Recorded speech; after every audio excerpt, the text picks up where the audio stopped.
My name's Woodhull and I'm a local illustrator here in Knoxville, Tennessee.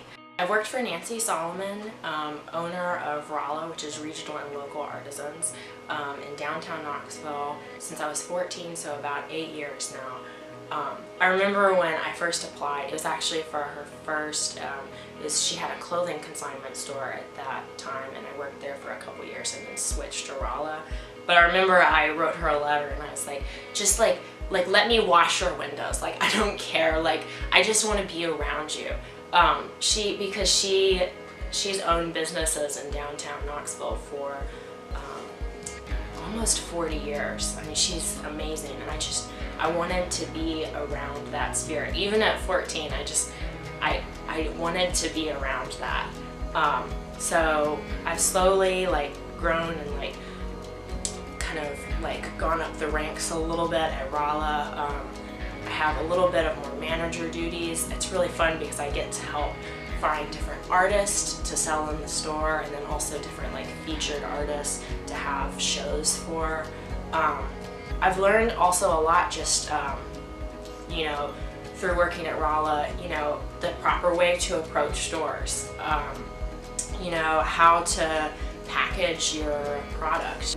Actually, a girl that I didn't know in person, but she followed me on social media, she messaged me and I had a little print, and it was all these little naked ladies, and she sent it to me and told me just how happy it made her every single morning when she saw it when she woke up, and that if I ever made a t-shirt out of it, she would totally want one. So at the same time, the Women's March was about to happen, so I hand painted very crudely on a shirt, feminist AF, and then plopped a couple of the naked ladies on my shirt.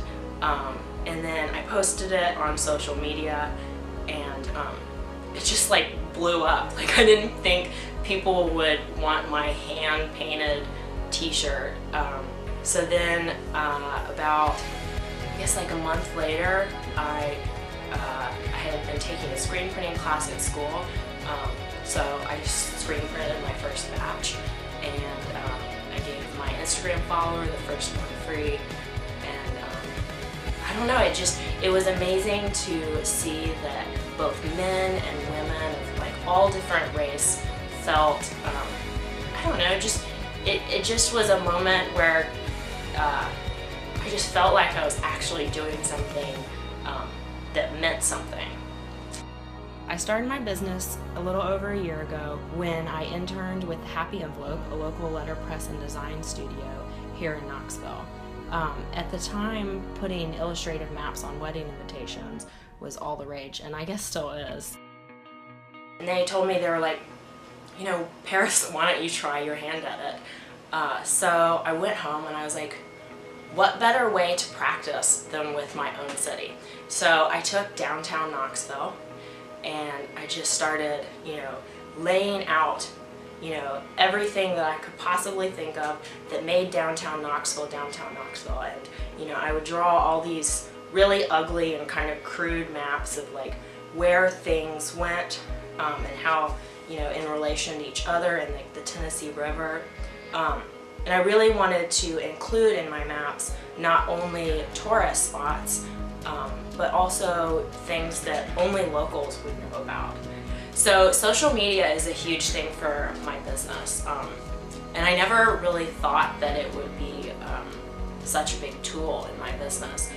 So before I start every single map, I do a small illustration, and I create a post to post on Instagram and Facebook, and I like to hear from locals what they want to see on my maps. Because even though I'm from Knoxville and I'll know some of the areas,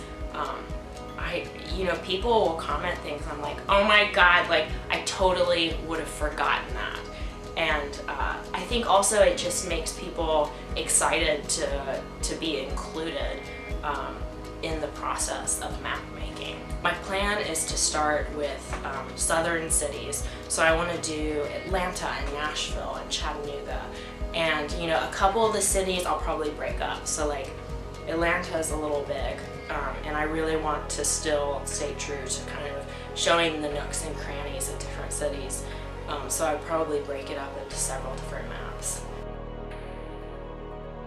I like making people proud of where they live, and I think it builds stronger communities when we feel proud of our area.